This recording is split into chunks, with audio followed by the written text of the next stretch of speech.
नमस्कार दोस्तों, मैं हूं दिनेश केवरा। स्वागत है आपका इस कार्यक्रम में। दोस्तों, सबसे पहले आप सबको क्रिसमस और नए साल की एडवांस में बहुत सारी बधाइयां।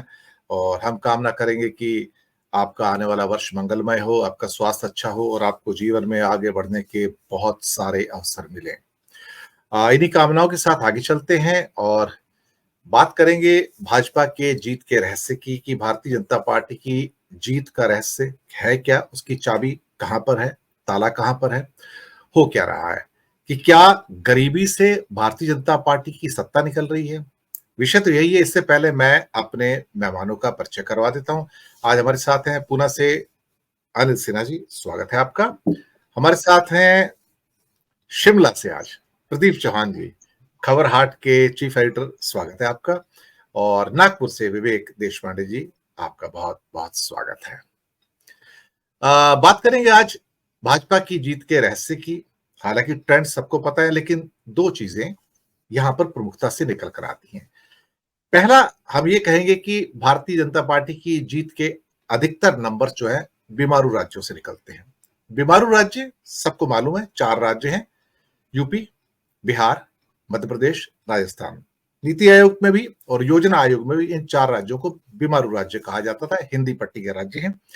जब ये दो राज्य टूटे, एमपी और बिहार, तो उसमें झारखंड बना और छत्तीसगढ़ बना। तो ये 6 राज्य बीमारू राज्य हैं। हालांकि थोड़ी थोड़ी तरक्की तो कर रहे हैं। दूसरा, चार इनविजिबल क्या कहते हैं कि एलाइज हैं भारतीय जनता पार्टी के, जो हमेशा इनके साथ रहते हैं अधिकतर। तो मैं एक छोटी सी एक झलक आपको देता हूं कि आखिरकार ये बीमारू स्टेट्स क्या कहती हैं। ये हिंदी पट्टी है, the milch cow for the BJP. बीमारी में से इनकी सत्ता निकलती है।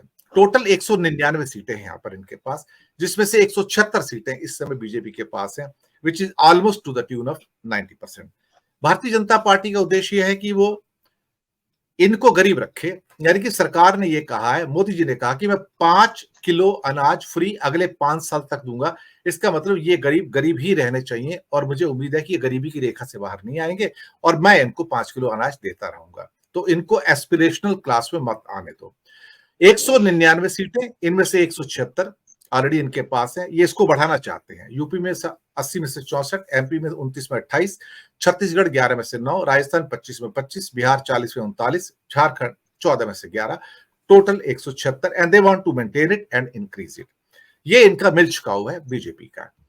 दूसरा, चार इनविजिबल इनके एलाइज हैं। वो कौन से हैं? उड़ीसा से, आंध्र प्रदेश से, तेलंगाना से, तमिलनाडु से। उड़ीसा से इनके पास है बीजेडी, जो हमेशा इनके साथ खड़ी रहती है। अगर आप नोट करेंगे, अभी 3 जो लीगल जो नए एक्ट्स पार्लियामेंट में पेश किए गए, जिसको कि आप कह सकते हो कि नया आईपीसी, नया सीआरपीसी और नया Indian evidence act plus calligraphic act, तो वहां पर ये जितने इनके मेंबर थे राज्यसभा लोकसभा में, बीजेडी, जगनमोहन रेड्डी, टीडीपी, केसीआर और एडीएमके, इन्होंने एक भी प्रश्न इसके ऊपर रेज नहीं किया, उस पूरी की पूरी बैठक में हिस्सा नहीं लिया और दोनों हाथ उठाकर बीजेपी का सपोर्ट किया। ये चार बीजेपी के इनविजिबल एलाइज हैं। अब इसमें पांचों भी जुड़ने जा रहा है। उड़ीसा में बीजेपी की 8 सीटें 21 में से, लेकिन 13 सीटें बीजेडी है। वो बीजेडी भी बीजेपी है। मुझे लगता नहीं कि कोई ऐसा मौका आया होगा जब पिछले 10 सालों में बीजेडी ने, यानी कि नवीन पटनायक ने, बीजेपी को सपोर्ट ना किया हो। आंध्र प्रदेश 25 सीटें, 22 वाईएसआर कांग्रेस और 3 तेलुगु देशम। ये 25 के 25 सरकार को सपोर्ट कर रहे हैं और वाईएसआर कांग्रेस तो 100% सपोर्ट है। तेलंगाना 17 में से 10 सीटें टीआरएस की थी, अब बीआरएस बन गया है, ये 100% सपोर्ट है। और तमिलनाडु में हालांकि इस बार उनकी संख्या कम रही है, लेकिन एक सीट थी एडीएमके की, उन्होंने भी उनको दिया है। यानी कि कुल मिला के ये सीटें आती हैं हमारे पास 102। इसमें से 40 सीटें इनविजिबल एलाइज की हैं और 12 सीटें बीजेपी की हैं। तो ये 58 सीटें, यानी कि हाफ सेंचुरी यहां भी हो जाती है। 174 सीटें वहां, half century from the invisible allies, तो बीजेपी ऑलरेडी 225 पे आकर खड़ी हो जाती है। ये मोटा मोटा आंकड़ा कि दो मेजर फैक्टर जो निकल के आते हैं कि इनविजिबल एलाइज प्लस आपकी हिंदी पट्टी की 6 बीमारू स्टेट, और बीमारू स्टेट में से निकलती है इनकी सत्ता की चाबी। इस विषय पर बात करने के लिए जो हमारे 3 मेहमान हैं, सबसे पहले आज मैं प्रदीप चौहान जी, आज आपको आमंत्रित करता हूं। बहुत दिनों बाद आप आज हमारे शो पर आए हैं। आपके दर्शन थोड़े दुर्लभ हो जाते हैं, शिमला में वैसे बहुत क्राउड है। तो पहली टिप्पणी मैं आपसे लेता हूँ, प्रदीप चौहान साहब। मैंने 2 फैक्टर्स पेश किए, बाकी जो आप साथ में ऐड करना चाहें। धन्यवाद। दिनेश जी, आपने बिल्कुल सही आंकड़े रखे हैं। एक किस्म से जो आपने कही बीमारू स्टेट वाली बात, देखिए, एक हमने हम सब ने पढ़ा है बचपन से कि अंग्रेजों की एक पॉलिसी होती थी, डिवाइड एंड रूल। मुझे लगता है उसको बीजेपी ने बड़े बखूबी अपनाया है। उन्होंने जो डिवाइड किया ना, कि जो बीमारू स्टेट्स है, वो जानती है कि बीमारू स्टेट्स जो है यहीं पर है, वो जो धर्म के नाम पे ज्यादा लोग जो है वो बंटते हैं। यहाँ लोगों को जब सड़क पे उतरेंगे, कहेंगे रोजगार चाहिए हमें, भूखमरी से छुटकारा चाहिए, सब कुछ चाहिए, लेकिन जैसी धर्म की बात आती है, वहां पर वो सब चीजें पीछे छूट जाती है। और उसकी सबसे बड़ी वजह क्या है? हिंदी पट्टी, आपने कही हिंदी पट्टी में, जहां मैं हूं हिमाचल, वो भी हिंदी पट्टी है, हिंदी राज्य है।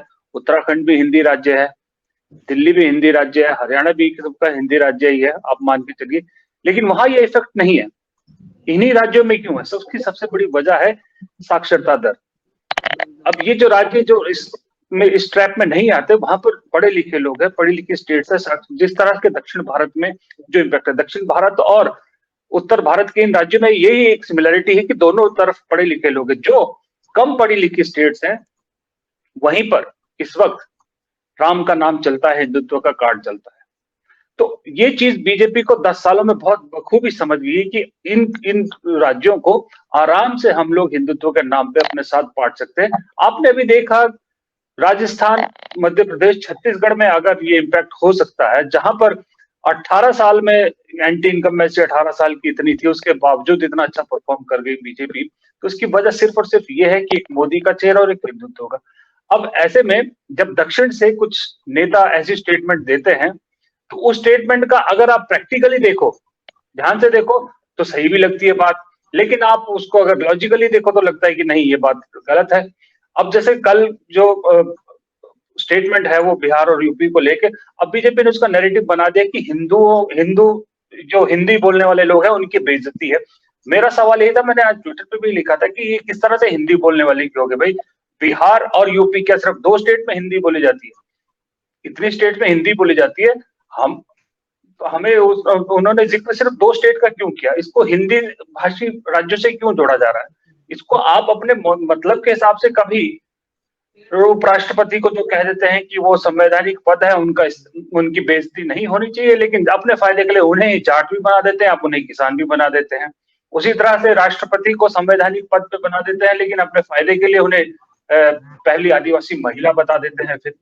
तो ये एक्चुअल में ये सारे के सारे कार्ड चलते वहीं पर है, चल वहीं रहे हैं, जिन राज्यों का जिक्र आपने अभी किया है। बस सिर्फ उसमें मुझे ये लगता है कि जो आपने आंध्र प्रदेश के आंकड़े बताए और तेलंगाना में जो बीआरएस के बताए, मुझे लगता है खास करके वाईएसआर कांग्रेस और जो टीडीपी है और केसीआर है, ये वो पार्टियां हैं जहां जिस थाली का बैंगन जिस तरफ जाएगा, जहां थाली भारी दिखेगी, ये उसी तरफ चले जाएंगे। इनका कोई फिक्स नहीं है कि अगर बीजेपी के साथ है तो बीजेपी के साथ ही जाएंगे। हाँ, बीजू जनता दल का यह है कि वो पुराने वाले रहे हैं, बीजेपी के साथ वाजपेयी के टाइम से देखता आ रहा हूं मैं, उनके साथ खड़े रहते हैं। एडीएमके भी, अन्ना डीएमके भी परमानेंट अलाई है बीजेपी का। अन्ना डीएमके ने मौका देखा ना सर, अभी पीछे छुड़ा दिया ना, जब उन्होंने कहा कि हम बीजेपी के पार्टनर नहीं है। अभी उन्होंने देख लिया, वो भी मौके की राजनीति करते थे, क्योंकि अब दक्षिण और उत्तर का खाई तो इन्होंने गहरी कर दी, बीजेपी ने ही दक्षिण और उत्तर की खाई कर दी। अब दक्षिण उत्तर की खाई में एआईएडीएमके अफोर्ड नहीं कर सकती बीजेपी के साथ सीधे सीधे आना। हाँ, पोस्ट इलेक्शन आ सकते हैं साथ में, लेकिन प्री इलेक्शन बीजेपी के साथ नहीं आएगी, वो अफोर्ड नहीं कर सकती। अगर प्री इलेक्शन बीजेपी के साथ आ गई तो उनका फिर सूपड़ा बिल्कुल साफ हो जाएगा, जो 1-2 सीट मिलने की उम्मीद है वो भी नहीं आएगी।